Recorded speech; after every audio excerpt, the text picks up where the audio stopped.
Good afternoon, I'm Kelly with Soundcheck Entertainment, and we are here with musician, director, actor, and 9-time CCMA nominee, Wes Mack. How's it going? Good, how are you? I'm doing good. Thanks for having me down. Thanks for coming.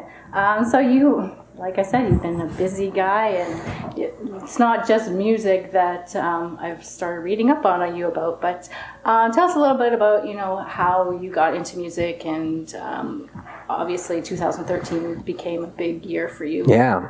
So I'd been playing in a band since I was 13 years old. I think I picked up my first guitar when I was 11, started playing violin when I was 6 or 7.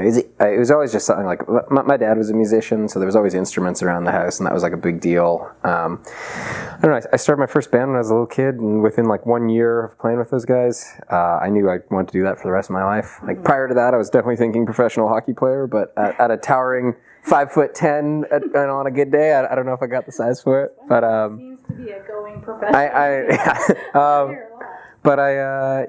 We just started playing music, and it really changed my life at that point in time. That became my whole identity. I remember I wasn't a super popular guy in junior high school or something like that, but all of a sudden on Friday nights we'd have it's me and the 2 guys in my band. We would order a pizza and rehearse for 10 hours, and we'd just it was fun. It was that became me, and that just kept going in life, and leading up to many years later in 2013.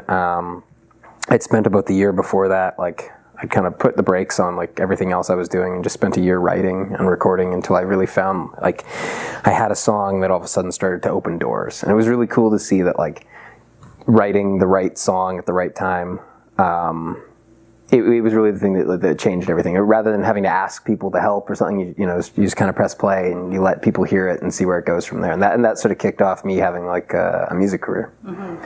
So that first song, Duet, which was with Carly McKillop, which she's pretty big in the country world as well. But I also heard that you didn't have a label or an agent or a management at that time. So how did you push to get that song out there? Yeah, so the funny thing, I always gotta say, by no means would I say Duet is some amazing song. It was the right song, the right time. It's a lot of fun. I love playing it live. Honestly, we hired a fellow who put it out to radio, and there was we set up a couple of shows at the time. Just me and my band, we ended up opening a couple of shows for Florida Georgia Line, who were at the time we're just playing 1,000-seaters kind of thing. Right. We literally went to them and said hey, we'll open for you for free if you don't have an opening act kind of thing. And they were cool, that saves us money. It was really it was very informal, and it was amazing to see though the reception of that song at radio really opened a lot of doors. And so at the time it was just I directed that music video myself, and it was just doing a lot of the work, and then letting the song do the rest. Right.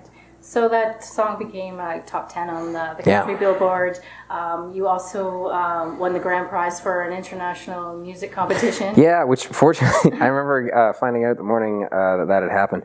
I was up to my eyes in bills for studio for a lot of recording we've been doing, and I remember there was a cash prize involved in that, and it was one of those contests that you I know for musicians out there, you enter those things and you think you're never going to hear back. And they told me there was just under 10,000 entries to it, and that Duet had won the overall top prize, and so it really saved me. I was able to pay for a bunch of stuff, and at the same time, I also ended up winning the Discovery program through the CCMA. So it was a lot of very serendipitous things happening around but I will say that me and the folks in the band, I'd been working away on that for a couple of years leading up to it, and that was just us firing everything, and and being fortunate that people received the song really well. That's cool.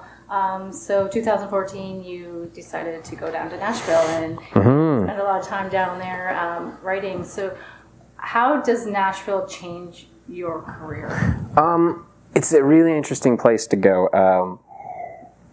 When you get down there, you kind of realize just how many talented creative people out there are. There's a ton of writers and producers, and I think probably the biggest thing was just going down there and writing a ton of songs. You go down, sometimes write 2 songs a day, and it really, for me, when you're writing with people who have written, number 1 hit songs, you pick up tricks and good ideas, and you sort of get into a feel of oh wow, this is really what makes a good song work. And you can, and initially I thought I've usually written a lot of my stuff on my own. How am I going to feel about this? But it wasn't at all like stripping away any of my creativity. It was like, cool, I still get to bring all of my ideas in, but now I have some structural suggestions and just like cool ideas from other creative people. So getting to be down there really just like expanded me as a writer. Right. And have you written songs for other people? Yeah, I'm trying to think, I mean, nothing that's like, that I can throw you out these massive writing credits kind of thing. It's a weird process when you go and write, a song you really love. A lot of my stuff I end up holding on to for ages because, I think about like, oh, I could give that song to someone else, but maybe I want to cut it at some point in time. It's very like, they're like your children. How would you decide, to pass that song on? So I've written a handful of tunes right now, some of them that are actually potentially getting cut by a couple of other artists, but that I can't talk about because that's, right. I don't want to get in their decision process. Mm-hmm. But yeah, it's something I really enjoy and like want to get into more because the more I've written, like again for this current album, I wrote just over 60 songs to piece this together, and most of those never really get to see the light of day because you have to hack it down. So it's I think songwriting has probably become one of my absolute favorite things in this line of work, in that like literally I get to spend a day or an afternoon or a couple days with like some of my good buddies, just like being goofy and like throwing around ideas until you land on something fun. So the country music world, not just here in BC and across Canada, but it seems like, throughout North America, it just seems like a really close-knit kind of family. Yeah. I remember my first sighting of you, actually.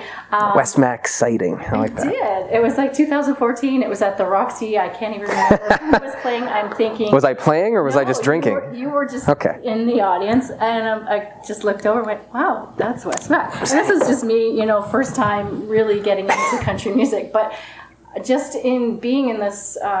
community, I've really noticed how everybody is so supportive of each other. And, what's your experience?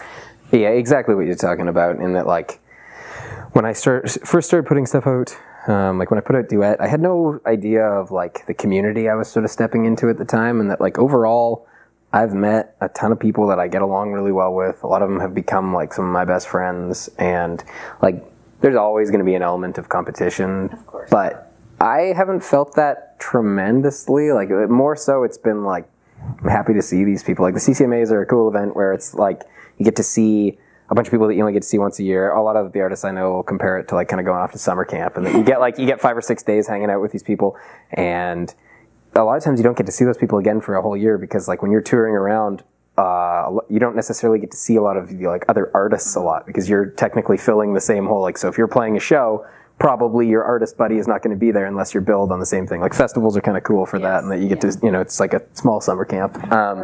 But yeah, it's been a blast. So in 2015, you had some pretty huge songs. Before You Drive Me Crazy, The Way You Let Me Down, Our Soundtrack. Mm-hmm. This all kind of led into you opening for Shania Twain. Yeah, which obviously is still like a weird sentence to say. There was like a tremendously...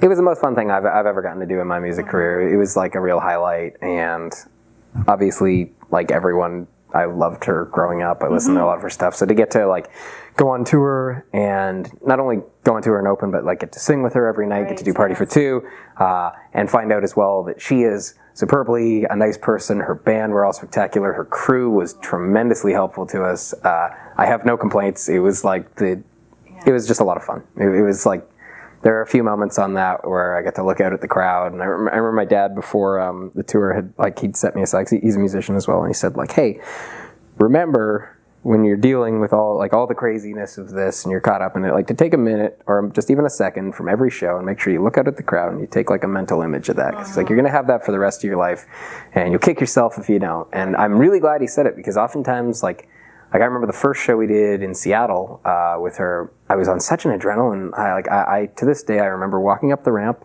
and I remember walking down the ramp, and I don't remember. It was the first one. I was just like running on nothing but adrenaline. We'd rehearsed the heck out of the show, so like I know in theory we did a decent job. People were cheering when we left, but like for as we got further into them, I always did take a moment and just like look out at it, because like not everybody gets to do that, and it was I don't know that I'll ever get to stand with Shania Twain on stage again. I have no idea. but like it's a moment that I'm grateful to just like have. For me personally, as like a human, it's a weird memory to have, but I'm pretty grateful for. That's cool. So you then released The Edge of the Storm album, and with those songs on as well. But there's another song called Listen to Me. You directed the video for it. Yeah. It's a really cool video. Tell us a bit about the video and how you've been directing other things before this. But so that would have been, I think that was like the 11th music video I directed, and it's probably my favorite that I'd done in that like, it was sort of like a personal journey kind of video. I went and dug through a bunch of like old home movie family footage. I talked to my parents, and we got all this old like camcorder footage, and I had it digitized and like popped it onto a hard drive, and I sat there and basically it was actually a really kind of bizarrely rewarding process. I kind of got to dig through footage from my childhood that like a lot of it, some of the things I had memories of and some I didn't, and the number of times I called my parents like while doing that and was like, oh my god, do you remember this? Like it was you know, there's like things in there that you tear up because like, you know, there's people who maybe aren't alive anymore in it, and there's other things that are just like, it's one of my favorite memories that I have. So I got to piece that together along with a bunch of footage from the Shania tour as well as some new stuff we shot, and kind of made something that like, if you watched that 3.5-minute video, you'd have a decent idea of like what I've been up to in my life. It's very personal. Yeah, for sure, but it's very cool. So who else have you directed videos for? I did one a handful of years ago for One More Girl, so like Carly McKillop and her sister. That was the first time I got to do like large pyrotechnics in a video, and I point that out because I was superbly nervous because those girls look great, but they had a decent amount of hairspray in their hair. And like we had them fairly close to a fire's going on, and like, you know, I had like the right permits and the right people on hand and fire extinguishers there. But I remember right before we shot it, in the back of my head, I'm like, if we light them on fire, I'm in a lot of trouble. And fortunately, there was no problems. So that was a good one. I did one for a rock band, Head of the Herd.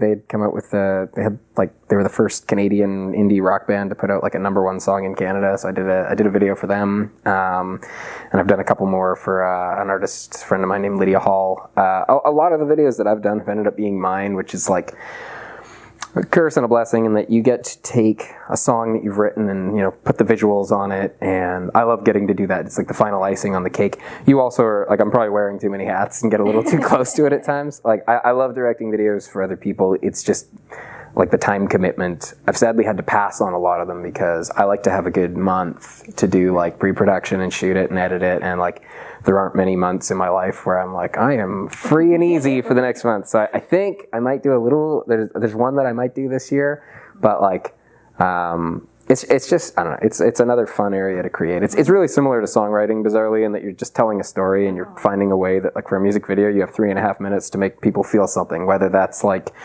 people getting wasted at a party or whether that's like a sad story of a breakup, whatever it is, like you got to take the heart of the song and, you know, put something on top of it. So not only are you an accomplished musician, director, you're also an actor.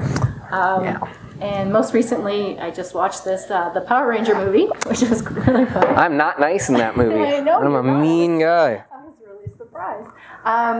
So how did you get into acting? How did I get into acting? It's a good question. I guess when I was at university, I took like a number of theater classes, and I was in a couple of plays, and it wasn't really like the focus for me in life. It was just something I enjoyed. Again, another creative thing. It was fun. I kind of fell backwards into it, and that like I realized while doing that I quite enjoyed it, and I was lucky enough on my last day of university I booked a part.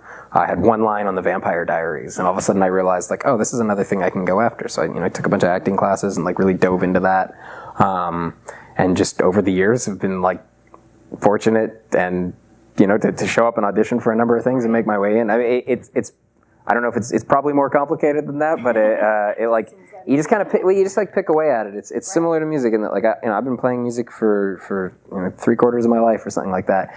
It's with all these things, it is a marathon and not a sprint. And like I think the main thing that's been helpful with having acting, directing, and music is like in all those careers you hit roadblocks and you hit walls at times, and it's nice to have another outlet in those moments because otherwise it's just really frustrating. Like I know from actor friends or other artist friends or directors of like when they're running up against the wall, like they have nowhere to go.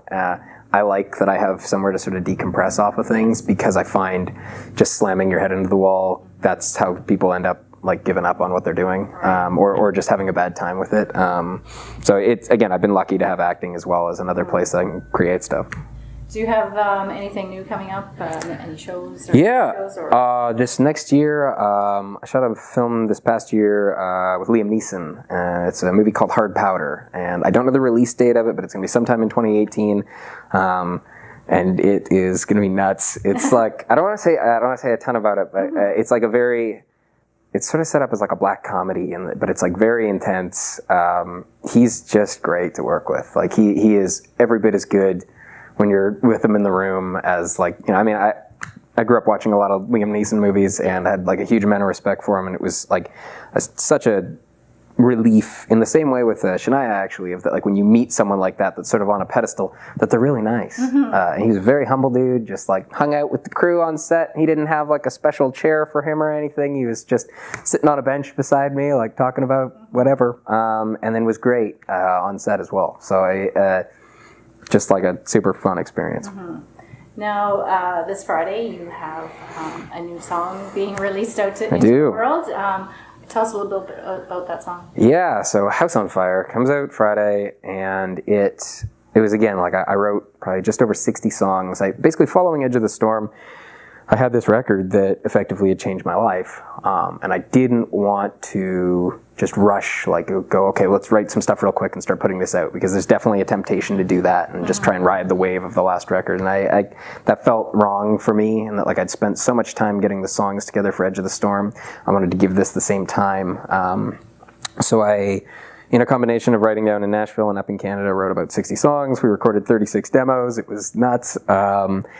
And ultimately zeroed in on, like, the handful that are going to be on the record, and the first single of that being House on Fire. And it was honestly, the idea for it, I was back in Calgary where I grew up, and I was driving past one of my buddy's places. It was like one of my closest friends, still is, and he used to just have sort of like the wildest parties kind of thing in high school. It was like the party place. And I just remembered this one particular party driving by where, like, every room you went into, something like bizarre was happening. Like I remember, like, people were like snowboarding down the stairs, and I'm trying to think of like all the PG versions of there was a staple gun fight that happened at some point. It was very unsafe, and at some point the party just kind of like spilled out into a baseball diamond across the street, and then we all ended up climbing, or not all of us, but a bunch of us climbed up on the roof and watched the Northern Lights that had come out, and then we went back inside and listened to like a Bob Marley record. It was just sort of like, it felt like an important night in my life kind of thing. So I sort of was toying around with the idea of it, and then I sat down with a guy named Donnie Anderson and Murray Daigle, who were the other two writers on the song. And Murray had described, we had just met them, he said, oh yeah, we get along like a house on fire, which is like a very kind of old-timey thing to say, and I was like, I've heard that, but I hadn't thought of that in a while, and it all of a sudden clicked to be like, that's how we write this song that I want to write, like that's the hook to it. And so we put that together. The song kind of came together very quickly, and we were actually able to go back, the photo shoot, if you look at like the single cover of me like down in the dirt there, that's on the baseball diamond where that party was across the street from. So I went back to Calgary and made sure I like to tie those kind of things back into my life. So yeah, that's like a little bit of the creation of House on Fire. Oh, that's awesome. Can't wait.